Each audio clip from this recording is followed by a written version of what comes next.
Revelation 2809. From the 11th of July 1943. The heart fashioned for love is the dwelling place of God.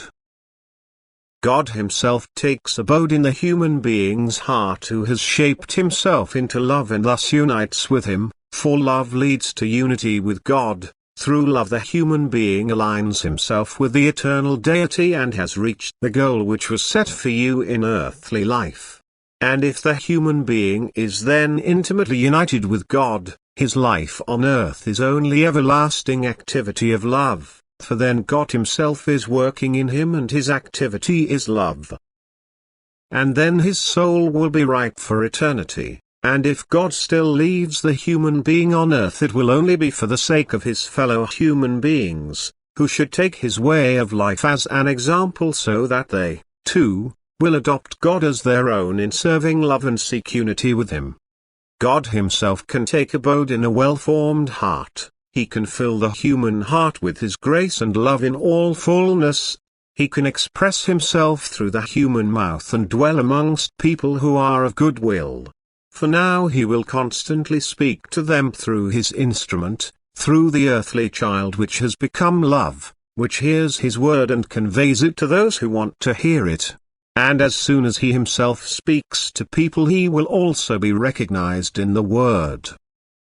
The word will penetrate the hearts of fellow human beings because it is offered to them in love, because God himself speaks through those people who are united with him through actions of love.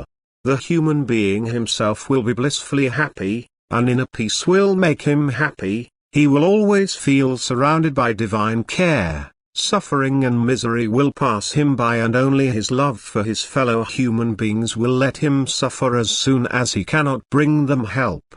And again, it is the divine voice which speaks to them from him, and it also awakens love in his fellow human beings who recover from the divine word if they are ill in body or soul, and fetch strength and fortification from the word which God's love offers them through a human being.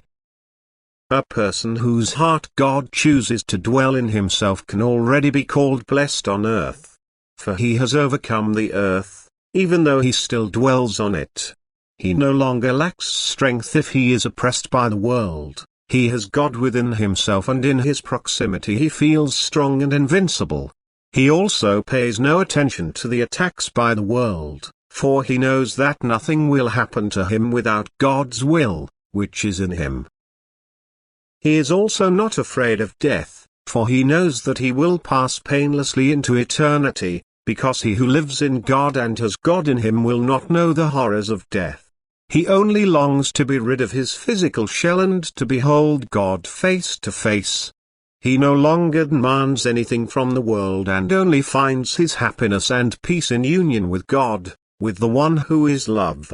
He wants to be close to God and cannot help but constantly live in love, because love itself is in him and is powerfully active. Amen.